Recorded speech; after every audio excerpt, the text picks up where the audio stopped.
ये video BSc या BSc BEd first year के स्टूडेंट्स के लिए है। ठीक है, इस वीडियो में अपन फिजिक्स पढ़ रहे हैं। फिजिक्स में पेपर थर्ड पढ़ेंगे, प्रकाशिकी ऑप्टिक्स। ठीक है, और पेपर थर्ड की यूनिट नंबर 1 और यूनिट नंबर 1 का ये लेक्चर नंबर 1 है। ठीक है, आप देखिए फर्स्ट ईयर फिजिक्स के अंदर अपने 3 पेपर होते हैं। फर्स्ट ईयर फिजिक्स के अंदर चाहे वो बीएससी वाली हो, बीएससी फर्स्ट ईयर हो, चाहे बीएससी बीएड फर्स्ट ईयर हो, तो फर्स्ट ईयर फिजिक्स के अंदर 3 पेपर होते हैं अपने पास। ठीक है, पहला paper, paper first, paper second, paper first, paper second और paper third. Paper first, second, third. First paper है आपका मैकेनिक्स, यांत्रिकी। फर्स्ट पेपर क्या है? मैकेनिक्स, यांत्रिकी। ठीक है, सेकंड पेपर है आपका विद्युत चुंबकी, इलेक्ट्रोमैग्नेटिज्म। ठीक है, और थर्ड पेपर है प्रकाशिकी, ऑप्टिक्स। ठीक है, ये मार्किंग बता देता हूं इनकी मैं। ये जो पेपर होता है वो 33 मार्क्स का होता है, ये भी 33 का होता है और ये 34। इस तरीके से जो थ्योरी के टोटल मार्क्स होते हैं वो 100 होते हैं, बीएससी के लिए भी और बीएससी बीएड वालों के बच्चों के लिए भी। ठीक है, अब और इस पेपर के अंदर भी जो है यूनिट्स के बारे में बता देता हूं मैं आपको। यहाँ पे चैप्टर से कोई लेना देना नहीं है। कॉलेज में जो है यूनिट के हिसाब से पढ़ाई करते हैं। ठीक है, तो एक यूनिट के अंदर एक से ज्यादा चैप्टर हो सकते हैं। ठीक है, 2 हो सकते हैं, 3 हो सकते हैं, 4 हो सकते हैं, या एक भी हो सकता है। ठीक है, तो यूनिट्स जो है फर्स्ट पेपर के अंदर भी 4 यूनिट होती है, सेकंड पेपर के अंदर भी 4 यूनिट होती है और थर्ड पेपर के अंदर भी 4 यूनिट। ठीक है, तो ये जो है आपके टोटल यूनिट कितनी हो गई? 12। ठीक है, तो फिजिक्स फर्स्ट ईयर फिजिक्स के अंदर टोटल यूनिट है 12। ठीक है, अब देखिए मिनिमम पासिंग मार्क्स जो होते हैं वो 36 होते हैं। जैसे इसमें 12, फर्स्ट पेपर में 12, सेकंड में 12 और इसमें 13, मतलब एक तरीके से 37 हो गए। लेकिन जो है अगर आप तीनों में मिलाकर 36 ले आते हो तब भी आपकी हो जाती है, लेकिन आपको इससे कोई मतलब नहीं है इन चीजों से। अभी तो आप ये देखिए कि मैक्सिमम मार्क्स ये हैं और मैक्सिमम से मैक्सिमम आपसे जितना हो सकता है वो आपको मैक्सिमम ही ऑब्टेन करना है। ठीक है, तो ये आपका फिजिक्स का सिस्टम है फर्स्ट ईयर में। अब देखिए यहां पे, अब पहले अपन जो है यहां पे पेपर थर्ड पढ़ रहे हैं, ऑप्टिक्स, प्रकाशिकी। ठीक है, पेपर थर्ड की ये यूनिट नंबर 4 है, नहीं यूनिट नंबर 1। पेपर थर्ड की यूनिट नंबर 1 है।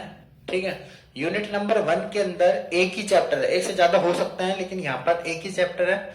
चैप्टर नंबर 1, चैप्टर नंबर 1 है आपका, चैप्टर नंबर 1। ठीक है, और उसका नाम है व्यतिकरण, इंटरफेरेंस। क्या नाम है? व्यतिकरण, इंटरफेरेंस। ठीक है, तो ये आपका पूरा सिस्टम है, ये अपन पढ़ेंगे। यहां से स्टार्ट कर रहे हैं। तो इस चैप्टर का पहला टॉपिक नंबर 1 ही है। टॉपिक नंबर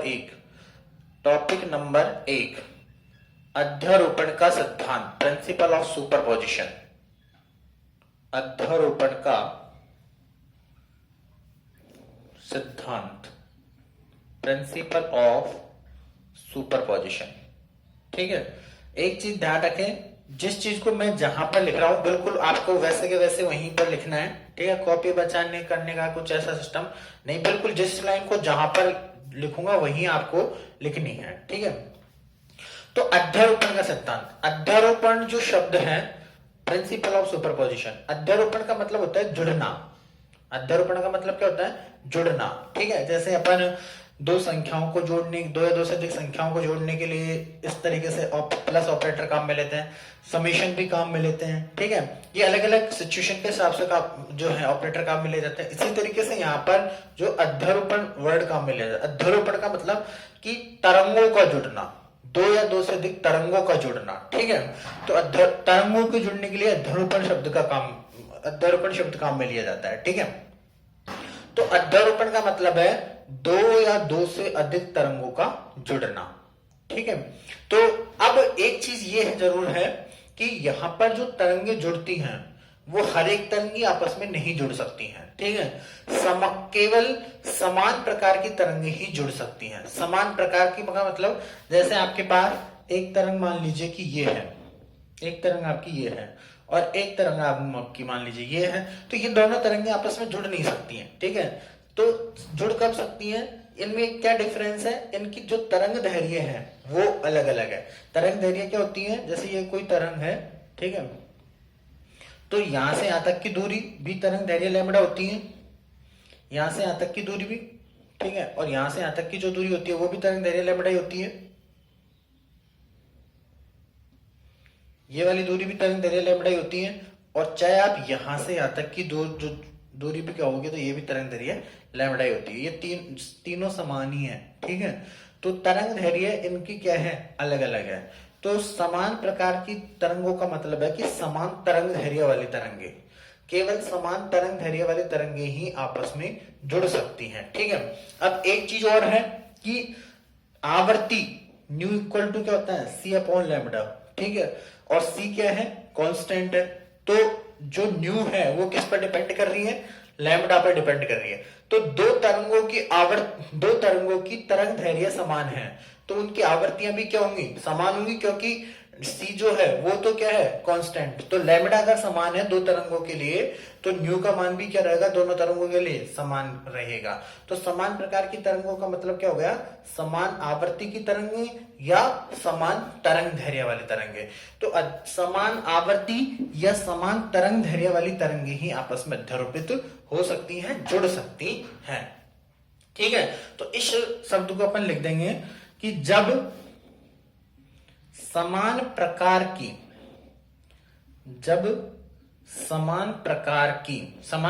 मतलब समान आवर्ती की या समान तरंग दैर्घ्य की, ठीक है। जब समान प्रकार की दो या दो से अधिक तरंगे, समान प्रकार की जब समान प्रकार की दो या दो से अधिक तरंगे, जब समान प्रकार की दो या दो से अधिक तरंगे किसी माध्यम में संचरित होती हुई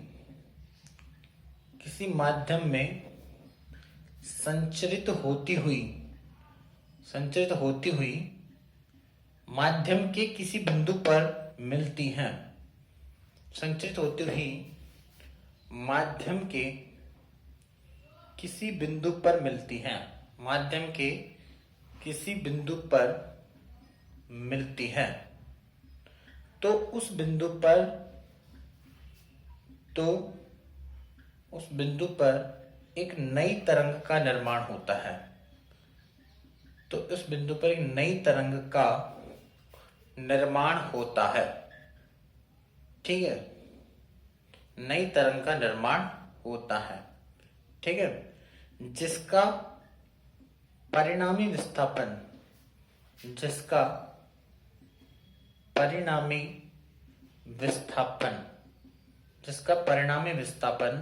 सभी तरंगों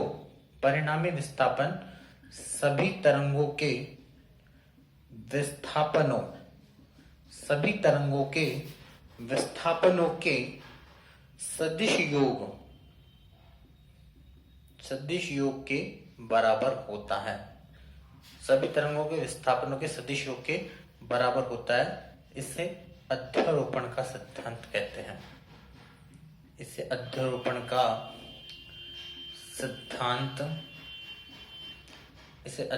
का सिद्धांत कहते हैं, ठीक है। तो अब देखिए इस बार दोबारा समझा देते हैं कि जब समान प्रकार की यानी कि समान आवर्ती या समान तरंग दैर्ध्य की। दो या दो से अधिक तरंगें किसी माध्यम में संचरित होती ही माध्यम के किसी बिंदु पर मिलती है तो उस बिंदु पर एक नई तरंग का निर्माण होता है जिसका परिणामी विस्थापन सभी तरंगों के विस्थापनों के सदिश योग के बराबर होता है। सदिश योग का मतलब जिसमें दिशा को भी इंक्लूड किया जाता है, ठीक है, दिशा को भी ध्यान रखना है आपका, ठीक है, कि जैसे दो विस्थापन समान दिशा में है तो वो जुड़ेंगे और दो विस्थापन जो है विपरीत दिशा में है तो वो क्या होंगे, घटेंगे, ठीक है। जैसे दो तरंगों के आयाम जो है, जैसे एक तरंग का मान लीजिए एक तरंग का आयाम जो है इस डायरेक्शन में है और दूसरी तरंग का आयाम जो है इस डायरेक्शन में है एक ही बिंदु पर, तो दोनों आयाम क्या होंगे, घट जाएंगे, ठीक है, और दोनों समान डायरेक्शन में है, ठीक है। जैसे एक जो है इस डायरेक्शन में, दूसरी का जो आयाम है वो भी इसी डायरेक्शन में है, तो दोनों आयाम क्या होंगे, जुड़ जाएंगे, ठीक है। तो वो सदिश योग होता है, ठीक है। तो अध्यारोपण का सिद्धांत का मतलब क्या होगा कि जब समान प्रकार की यानी कि समान आवर्ती की दो या दो से अधिक तरंगे किसी माध्यम में संचरित होती, माध्यम के किसी बिंदु पर मिलती हैं तो उस बिंदु पर एक नई तरंग का निर्माण होता है जिसका परिणामी विस्थापन सभी तरंगों के विस्थापनों के सदिश योग के बराबर होता है। इसे अध्यारोपण का सिद्धांत कहते हैं। लिख लीजिए एक बार यहां तक, आप लिख लीजिए।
लिख लीजिए एक बार।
अब देखिए कि यदि किसी बिंदु पर विभिन्न तरंगों के द्वारा उत्पन्न विस्थापन,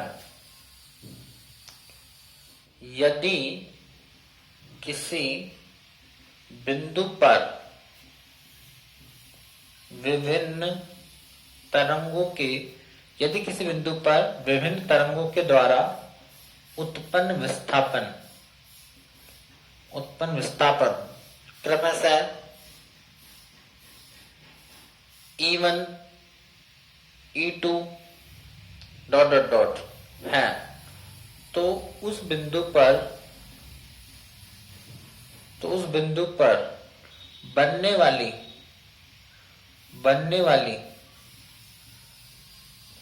वाली नई तरंग नई तरंग कहो चाहे परिणामी तरंग भी कह सकते हैं, नई तरंग या परिणामी तरंग का विस्थापन का परिणामी तरंग का विस्थापन E vector equal to E1 vector E2 vector dot dot dot dot होगा। ठीक है, कि यदि किसी बिंदु पर विभिन्न तरंगों के द्वारा उत्पन्न विस्थापन क्रम से E1 E2 dot dot dot इस तरीके से है, तो उस बिंदु पर बनने वाली नई तरंग यानी कि परिणामी तरंग का विस्थापन E equal to E1 E2 इस तरीके से होगा। ठीक है, जितनी भी तरंगे हैं उन सबका जो विस्थापन है वो जुड़ जाएगा। ठीक है, इन E की जगह आप Y के फॉर्म में भी लिख सकते हैं, जैसे Y equal to Y1 plus Y2। ठीक है, इस तरीके से भी लिख सकते हैं। तो लिख लीजिए एक बार इसको यहां तक।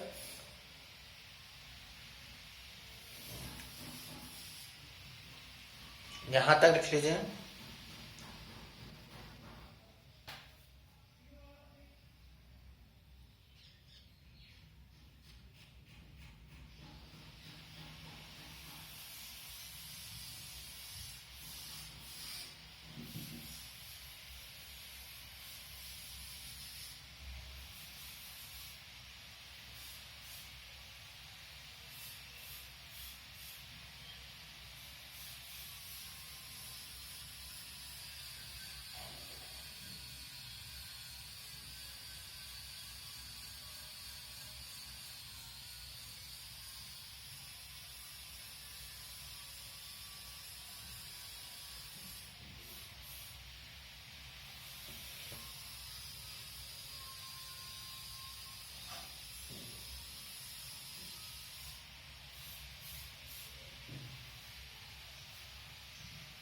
ठीक है,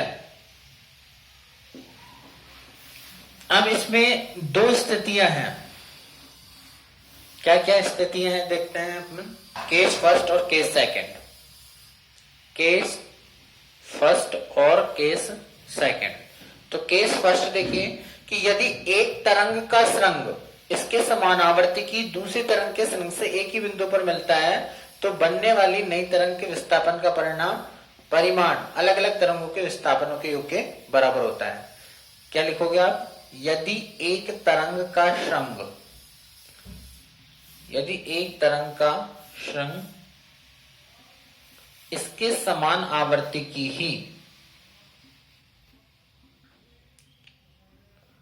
इसके समान आवर्ती की ही दूसरी तरंग, इसके समान आवर्ती की ही दूसरी तरंग के श्रृंग से, दूसरी तरंग के श्रृंग से एक ही बिंदु पर मिलता है, श्रृंग से एक ही बिंदु पर मिलता है, तो बनने वाली परिणामी तरंग, तो बनने वाली परिणामी तरंग, बनने वाली परिणामी तरंग या नई तरंग जिसको बोलते हैं, बनने वाली परिणामी तरंग या नई तरंग का विस्थापन दोनों तरंगों के विस्थापनों के, दोनों तरंगों के विस्थापनों के योग के बराबर होगा।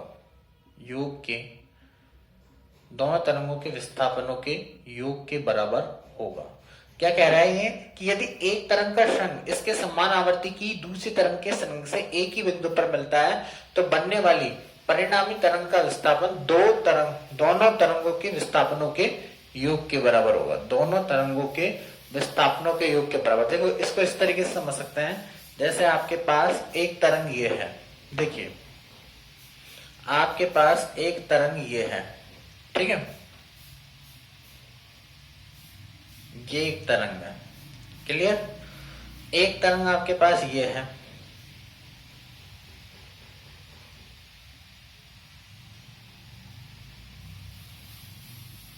दोबारा से बना रहा हूं डायग्राम,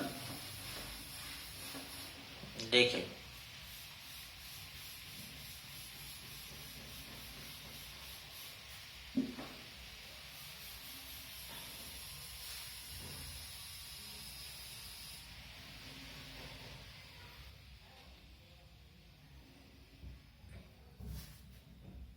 तीसरी लाइन नहीं दिख रही, तो ऊपर ही बनाना पड़ेगा। तो इसको थोड़ा और ऊपर ले लेते हैं, ठीक है। तीसरी लाइन को यहां से बना देते हैं, ठीक है, अब दिख जाएगा, ठीक है। देखिए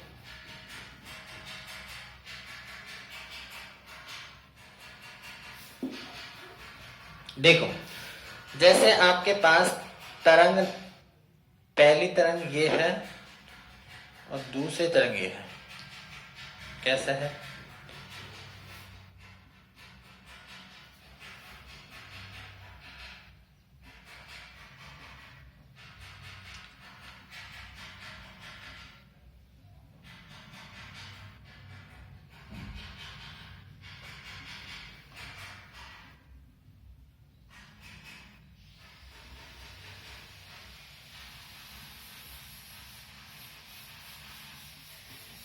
देखिए,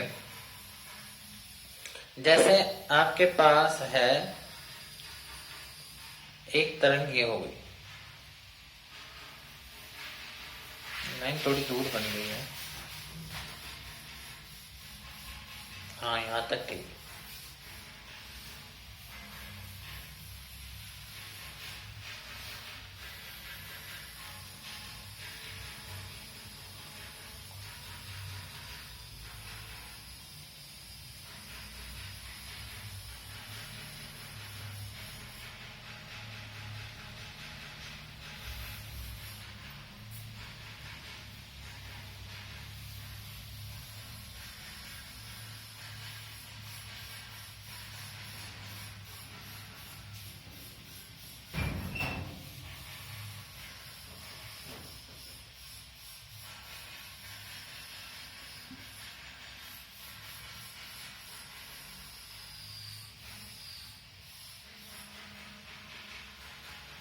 देखिए, जैसे आपकी एक तरंग ये है, ठीक है, और दूसरी तरंग इस तरीके से है।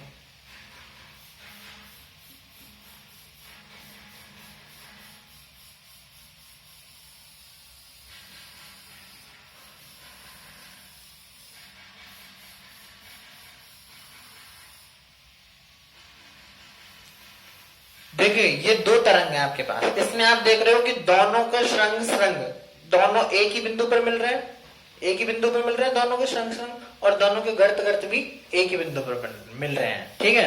तो जो नई तरंग बनेगी उसका जो आयाम होगा, वो क्या हो जाएगा, इन दोनों आयामों के योग के बराबर हो जाएगा।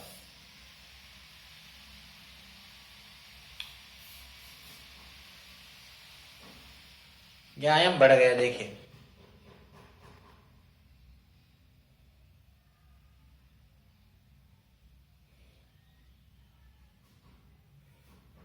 इस तरीके से नई तरंग आ जाएगी, इसको रिजल्टेंट वेव भी कहेंगे, परिणामी तरंग, ठीक है, परिणामी तरंग। जैसे इसका आयाम E1 है, इसका E2, E01 है मान लो इसका आयाम, इसका E02 है, तो इसका हो जाएगा E01 प्लस E02, तो ये परिणामी तरंग इस तरीके से हो जाएगी, ठीक है। अब ये सेकेंड राउंड जो है वो भी आप इसी तरीके से बना सकते हैं, ठीक है, वो आपकी मर्जी है, वो आप आगे बढ़ाना चाहते हो नहीं बढ़ाना चाहते हो, आप इतना बढ़ाकर भी, इतना बनाकर भी शो कर सकते हैं, ठीक है। तो ये आप बना लीजिए एक बार कि दोनों तरंगे इस तरीके से मिलती हैं, तो नई तरंग जो बनेगी उसका आयाम बढ़ेगा।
ठीक है।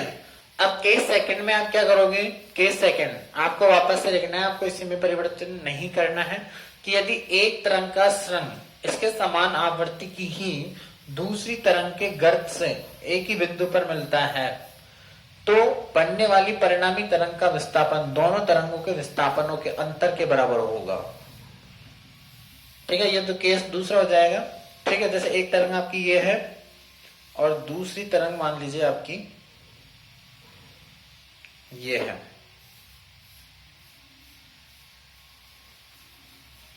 दूसरी तरंग इस तरीके से है।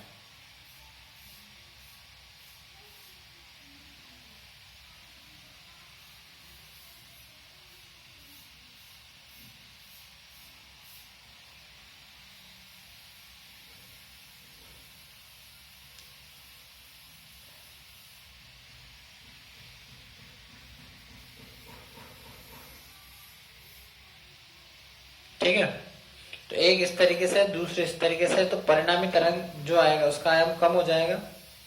ठीक है, वो लगभग इस तरीके से आ जाएगी, बिल्कुल अंतर के बराबर होगा ना, तो अंतर बिल्कुल थोड़ा सा अंतर आएगा इस तरह।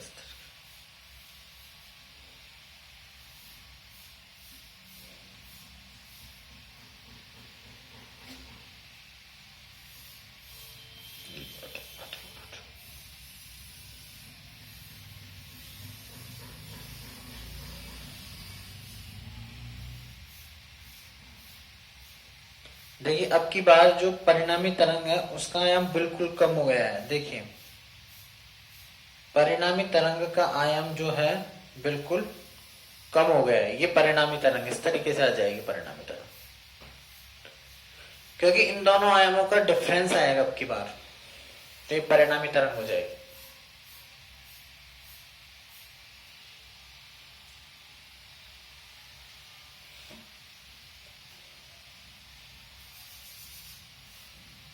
अगर ये दोनों बराबर ही है ये आयाम तो बिल्कुल जीरो हो जाएगी आपको।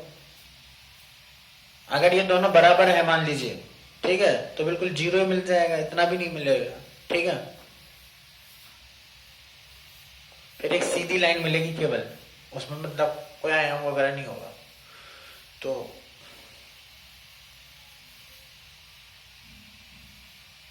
ये केस सेकंड है आपका।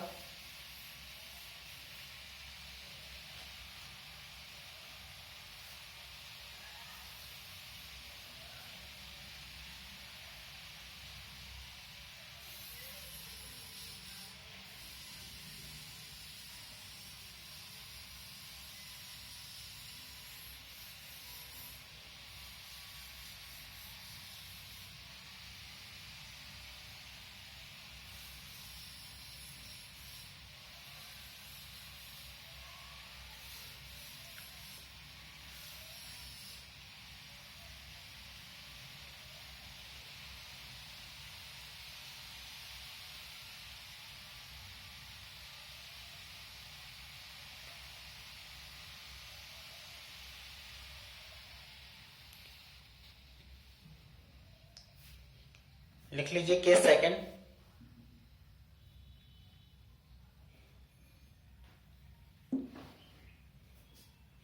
तो अध्यारोपण का मतलब अपन ने देखा कि तरंगों का जुड़ना होता है।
देखिए अब अपन पढ़ेंगे व्यतिकरण क्या होता है। तो व्यतिकरण आपने वैसे 12th में भी पढ़ा होगा, तो आप उसको याद करिए कि व्यतिकरण आपने क्या पढ़ा था। इंटरफेरेंस, व्यतिकरण का मतलब क्या था, ठीक है। तो आप याद करिए व्यतिकरण का मतलब क्या था, व्यतिकरण की डेफिनेशन आपने क्या दी थी, व्यतिकरण इंटरफेरेंस, ठीक है। तो आपने जो पढ़ा है वो आप जानते हो, ठीक है। आपने जो पढ़ा है वो आप जानते हो, लेकिन अब यहां पर जो है मैं ये बता रहा हूं कि व्यतिकरण का मतलब ये होता है कि प्रकाश की तीव्रता का असमान वितरण, प्रकाश की तीव्रता का असमान वितरण माध्यम में प्रकाश की तीव्रता का, एमट लिखना नहीं है आपको, प्रकाश की तीव्रता का असमान वितरण। व्यतिकरण का मतलब क्या होता है, प्रकाश की तीव्रता का असमान वितरण। इसमें वैसे भी यही लाइन जो है वो इंपॉर्टेंट है, तीव्रता का असमान वितरण, प्रकाश की तीव्रता का असमान वितरण ही व्यतिकरण कहलाता है।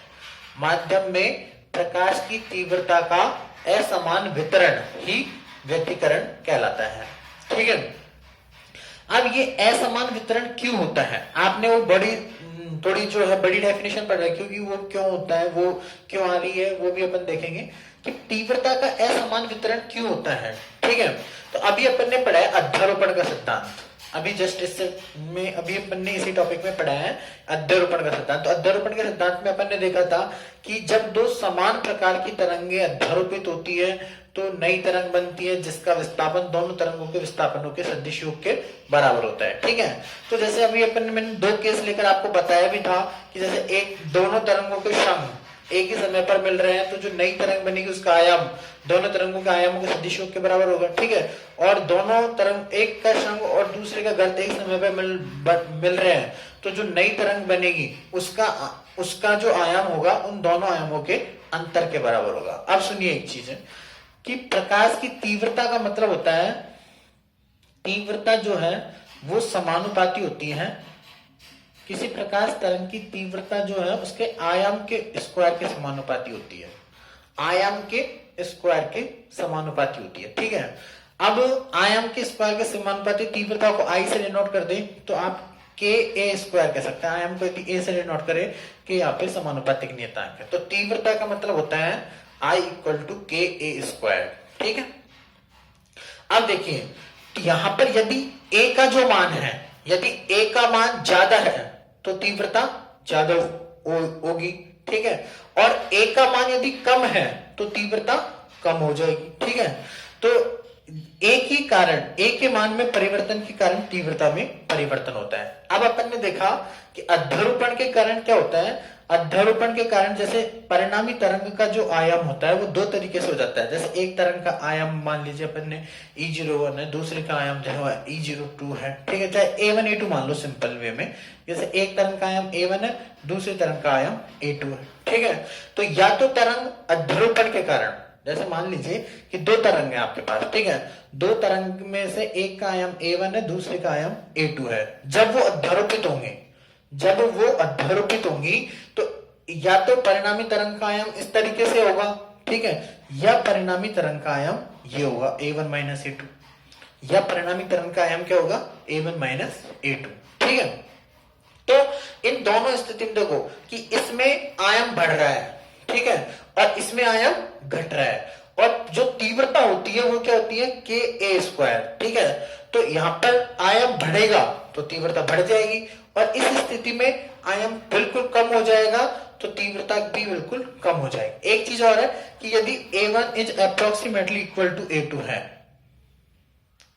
ठीक है, लगभग बराबर है मान लीजिए, ठीक है, तो A इक्वल टू क्या आ जाएगा, लगभग इस वाली स्थिति में ये लगभग जीरो भी आ जाएगा। तो जब ये जीरो आ जाएगा तो तीव्रता भी क्या आ जाएगी, लगभग जीरो आ जाएगी, ठीक है। तो अध्यारोपण के कारण या तो तीव्रता बढ़ जाएगी या बिल्कुल क्या हो जाएगी, जीरो का मतलब घट जाएगी, ठीक है। तो प्रकाश की तीव्रता का असमान वितरण ही क्या कहलाएगा? व्यतिकरण। क्या होगा असमान वितरण? अध्यारोपण के कारण। किसके कारण होगा? अध्यारोपण के कारण, तरंगों के अध्यारोपण के कारण। और अध्यारोपण किन में हो सकता है? समान प्रकार की तरंगों में हो सकता है। समान प्रकार की तरंगों का मतलब समान आवर्ती या समान तरंग दैर्ध्य वाली तरंगे हैं, ठीक है। तो व्यतिकरण का मतलब क्या हो गया कि जब दो या दो से अधिक समान प्रकार की तरंगे किसी माध्यम में संचित होती हुई किसी बिंदु पर मिलती है तो अध्यारोपण की घटना होती है। और उस अध्यारोपण के कारण माध्यम में प्रकाश की तीव्रता कहीं पर ज्यादा हो जाती है, कहीं पर कम हो जाती है। इस घटना को व्यतिकरण कहते हैं। यानी कि प्रकाश की तीव्रता का असमान वितरण ही व्यतिकरण कहलाता है। प्रकाश की तीव्रता का असमान वितरण ही व्यतिकरण कहलाता है। असमान वितरण क्या हुआ है? दो या दो से अधिक तरंगों में अध्यारोपण के कारण। अध्यारोपण से क्या हुआ है? या तो आयाम बढ़ गया या आयाम कम हो गया। और तीव्रता जो होती है वो क्या होती है? I = KA²। तो आयाम बढ़ जाएगा तो तीव्रता बढ़ जाएगी, और आयाम कम हो जाएगा तो तीव्रता कम हो जाएगी, ठीक है। तो अध्यारोपण के कारण क्या हुआ है? प्रकाश की तीव्रता का असमान वितरण हुआ है। इसी घटना को व्यतिकरण कहते हैं, ठीक है। तो अब सबसे इंपॉर्टेंट बात है कि अध्यारोपण जो है वो किन में हो सकता है? केवल समान प्रकार की तरंगों में। समान प्रकार की तरंगों का मतलब समान तरंग दैर्ध्य या समान आवर्ती की तरंगों में ही अध्यारोपण हो सकता है। तो इसमें डेफिनेशन आप क्या कर दे दोगे? दोबारा बोल रहा हूं मैं कि जब दो या दो से अधिक समान प्रकार की तरंगे माध्यम में किसी बिंदु पर अध्यारोपित होती हैं तो अध्यारोपण के कारण किस माध्यम में किसी बिंदु पर तीव्रता का मान अधिक हो जाता है, कहीं पर तीव्रता का मान कम हो जाता है। इस घटना को व्यतिकरण कहते हैं, ठीक है। इस घटना को क्या कहते हैं? व्यतिकरण। मतलब कहीं पर ब्राइट फ्रिंज बन जाएंगी, कहीं पर डार्क फ्रिंज बन जाएंगी, ठीक है। तो इस तरीके से जो है, जो irregular distribution of intensity of light, ठीक है, in medium is called interference, ठीक है। समझ में आ गई बात आपको? अब लिखते हैं irregular distribution of intensity of light in medium is called interference, ठीक है। तो माध्यम में प्रकाश की तीव्रता का असमान वितरण ही व्यतिकरण कहलाता है। लेकिन असमान वितरण क्यों होता है? अध्यारोपण के कारण। और अध्यारोपण किन में हो सकता है? समान प्रकार की तरंगों में। तो इसलिए वो पूरी जो लैंग्वेज लिखनी पड़ती है वो इसलिए लिखना पड़ता है, ठीक है। वास्तव में व्यतिकरण का मतलब क्या है? प्रकाश की तीव्रता का असमान वितरण, ठीक है। जिसमें भी आपको जो मुख्य शब्द है वो ये है तीव्रता का असमान। तीव्रता किसकी? प्रकाश की। तो प्रकाश की तीव्रता का असमान वितरण ही व्यतिकरण कहलाता है। तो आप लिखिए, डेफिनेशन में बोल रहा हूं, लिखिए व्यतिकरण की परिभाषा में लिखिए, जब दो या दो से अधिक समान प्रकार की तरंगे, समान प्रकार की तरंगों के ब्रैकेट में, समान प्रकार के ब्रैकेट में लिख देना समान आवर्ती की तरंगे,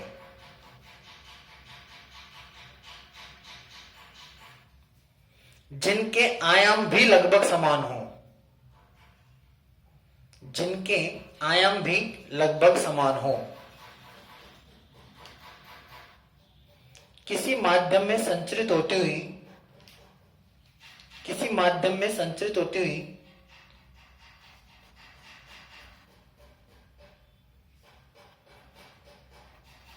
किसी माध्यम में संचरित होती हुई अध्यारोपित होती हैं, अध्यारोपित होती हैं, तो माध्यम के किन्हीं बिंदुओं पर तीव्रता का मान अधिकतम, तो माध्यम के किन्हीं बिंदुओं पर तीव्रता का मान अधिकतम और किन्हीं बिंदुओं पर तीव्रता का मान न्यूनतम हो जाता है। तो माध्यम के किन्हीं बिंदुओं पर तीव्रता का मान अधिकतम और किन्हीं बिंदुओं पर तीव्रता का मान न्यूनतम हो जाता है,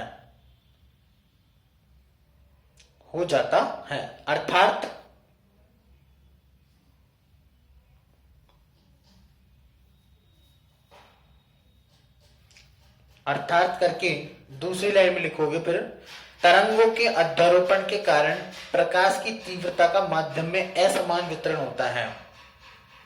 तरंगों के अध्यारोपण के कारण प्रकाश की तीव्रता का माध्यम में असमान वितरण होता है। तरंगों के अध्यारोपण के कारण प्रकाश की तीव्रता का माध्यम में असमान वितरण होता है। तरंगों के अध्यारोपण के कारण प्रकाश की तीव्रता का माध्यम में असमान वितरण होता है। तरंगों के अध्यारोपण के कारण प्रकाश की तीव्रता का माध्यम में असमान वितरण होता है। तरंगों के अध्यारोपण के कारण प्रकाश की तीव्रता का माध्यम में असमान वितरण होता है। तरंगों के अध्यारोपण के कारण प्रकाश की तीव्रता का माध्यम में असमान वितरण होता है। इस घटना को व्यतिकरण कहते हैं। इस घटना को व्यतिकरण कहते हैं।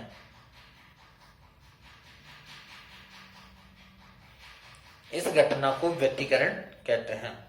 फिर दूसरी लाइन में लिखें, व्यतिकरण की घटना को सभी प्रकार की तरंगे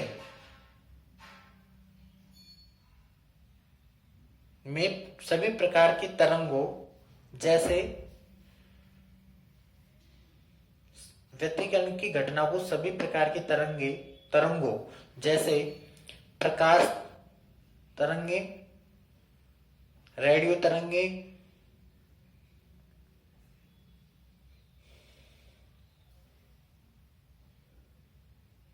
जल तरंगे, कॉमा लगा के लिखो इन सबको, द्रव्य तरंगे आदि में प्रेक्षित किया जा सकता है।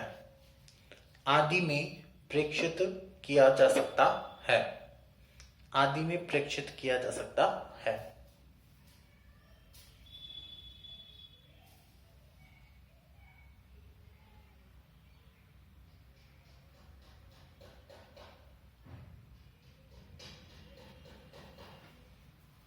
ठीक है बच्चों, तो एक बार ये जो पढ़ा दिया है उसको आप पढ़ोगे, ठीक है, एंड टू एंड पढ़ते जाइए, जितना भी पढ़ा रहे हैं उसको।